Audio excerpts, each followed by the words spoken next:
صدقہ سے بھی ایک افضل عمل ہے، جانیے اس ویڈیو میں۔ بسم اللہ الرحمن الرحیم۔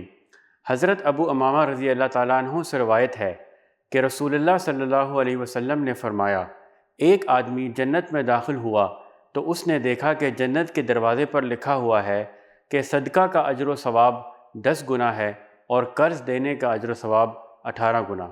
اللہ اکبر۔ امام طبرانی نے الکبیر میں اس کو روایت کیا ہے۔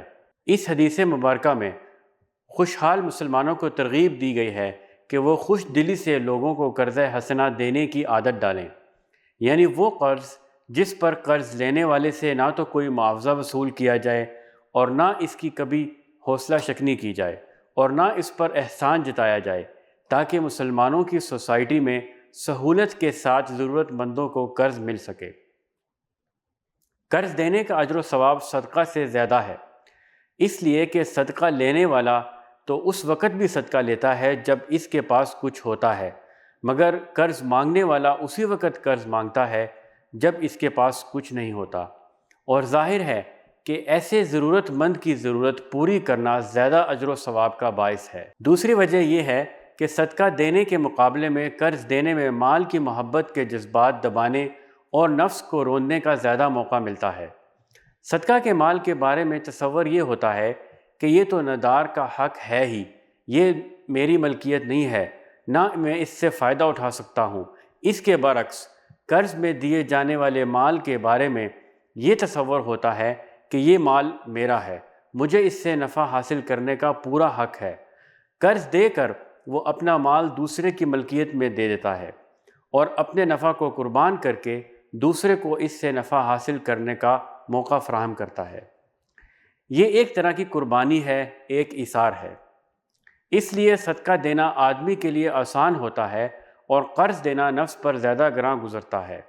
خیرات طلب کرنے والے کو صدقہ زیادہ آسانی اور فراغ دلی سے دے دیتا ہے، لیکن قرض آسانی سے نہیں دیتا۔ قرض دینا نفس پر زیادہ شاق گزرتا ہے۔ تیسری وجہ یہ بھی ہے کہ اسلام اپنی سوسائٹی کو اقتصادی طور پر مستحکم بنانا چاہتا ہے۔ وہ چاہتا ہے کہ خوشحال لوگ قرض طلب کرنے والوں کو قرض دے کر اونچا اٹھانے کی کوشش کریں اور ان کے حالات سدھارنے میں ان کے ساتھ تعاون کریں۔ ضمنی طور پر ناداروں اور تنگ دستوں کو بھی اس سے یہ سبق ملتا ہے کہ وہ اپنی عزت نفس اور خودداری کی حفاظت کریں۔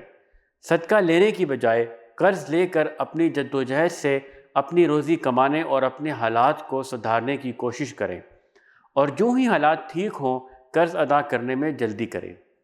نبی صلی اللہ علیہ وسلم نے فرمایا، جس نے قرض لیا اور اس کی نیت یہ تھی کہ وہ واپس نہیں لوٹائے گا، وہ دراصل چور ہے۔ بدقسمتی سے منگتوں کے اس ملک میں حکمران اور عوام سبھی بھیک مانگنے کے عادی ہوتے جا رہے ہیں۔